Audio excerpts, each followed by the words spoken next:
Proposals by Education Cabinet Secretary George Magoha giving public universities 2 weeks to close down loss-making campuses, merge others and ensure prudent financial management have been faulted by the Kenya Universities Staff Union. KUSU Secretary General Charles Mukwaya says before such a radical plan is implemented, a stakeholders meeting should be convened to iron out issues of concern. Saying call the stakeholders, we'll come up with views. Whether we'll say, yes, go ahead and close 1 or 2 or 3, the stakeholders are the ones who can then say, do that. And I'm sure they'll give reasons as to why that should be done. But not the Cabinet Secretary sitting in Jogo House and spewing decrees as if this country is not governed by laws. Despite agreeing with Magoha that the education standards in local universities have declined, Mukwaya says the lack of funding has worsened the situation. And they may have fallen for a reason that perhaps is best well known by the government. These are state-run institutions.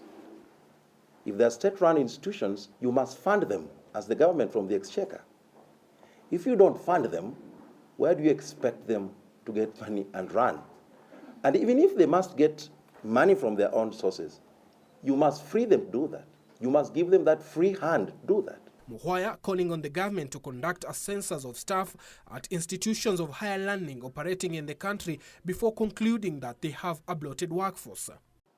There could be cases of, which is very common in the public service in this country, of ghost workers. We cannot rule that one out. But who has done?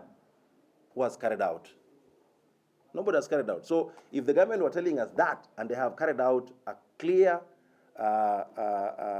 exercise to establish, then we will be informed. We are institutions of higher learning.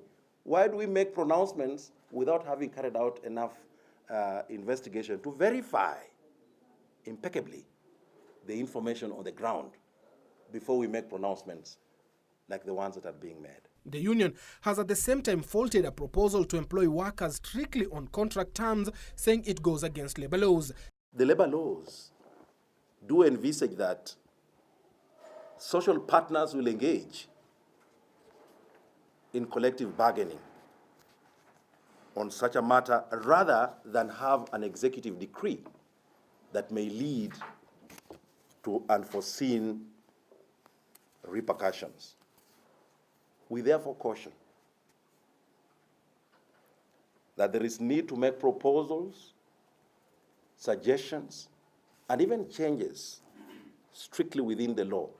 2 weeks ago, Magoha gave universities 2 weeks to prepare a list of the institutions to be merged and those to be shut down, with Commission for University Education KUSU also expected to submit a different report on the proposed merger on July 31st. Reporting for Channel 1 News, I'm Suleiman Yeri.